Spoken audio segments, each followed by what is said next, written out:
on this very region watching today's breaking news. That's right. Dr. Jefferson of Spalding University just a few months ago published his new book, The Wars of Israel. Thanks so much for being with us here again. And I know last week when, we heard about a peace deal, is coming together, I think people were like, oh, sure, yeah. But now that once you see the hostages delivered alive, the 20 remaining, that really says this is happening.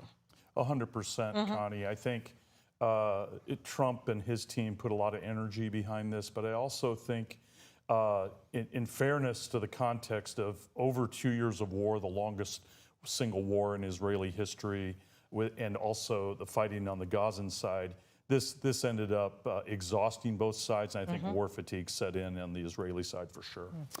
Well, it's just after 12:30 in Jerusalem. We were showing the Western Wall there live. President Trump today called this the miracle in the desert. Do you agree with that terminology? Because you've watched these deals for many years. You wrote a book about it called The Wars of Israel. Is this deal going to hold in your estimation? I think it will hold for a while. I think, Doug, what happens in these situations, the Israelis fight. This is the 5th Israeli-Hamas war since 2008, so 17 years of war. They usually are about a week to 2 weeks. This one, of course, went 2 years, but this one, of course, had much other variables, a 7-front war for the Israelis. So I think when you look at this, cessation in terms of a peace agreement that will last is usually a difficult place for the Arabs and the Israelis to find, but you never know. This might lead to a broader peace, given that the Abraham Accords are a different approach to the traditional binational state that the Palestinians seek and some Israelis seek. Today, President Trump was talking about people with a lot of money in the Middle East are going to rebuild Gaza.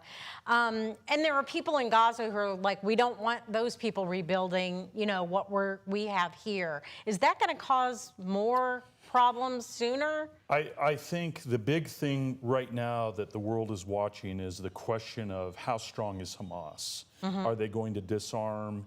Is there going to be a fight within the Palestinian ranks, as we saw in 2007 between a civil war between the Fatah forces of the PLO and Hamas? Will that happen now? Or will the Muslim states and the Arab states step in and say, look, we're going to try to give peace a chance and then broaden this out to an Abraham Accord context to see if Israel can work with other neighbors in the region. And some of these hostages released today were the ones taken at that concert, October 7th. Following the reporting on how this deal, I was fascinated by how this came out, because Hamas did not like the original deal it was presented. They didn't even like the changes.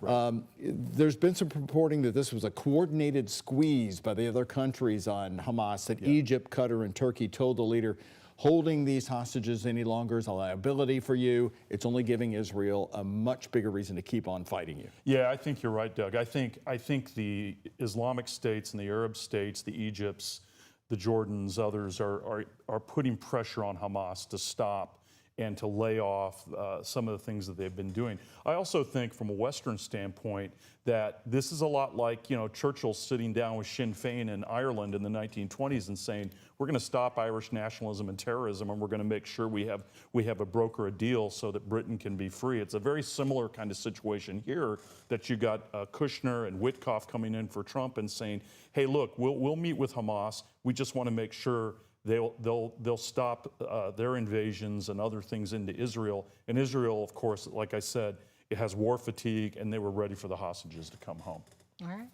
Dr. Kurt Jefferson, thank you so much, and congratulations on your book. It's doing well. The Wars of Israel came out in May. Yes, thank you.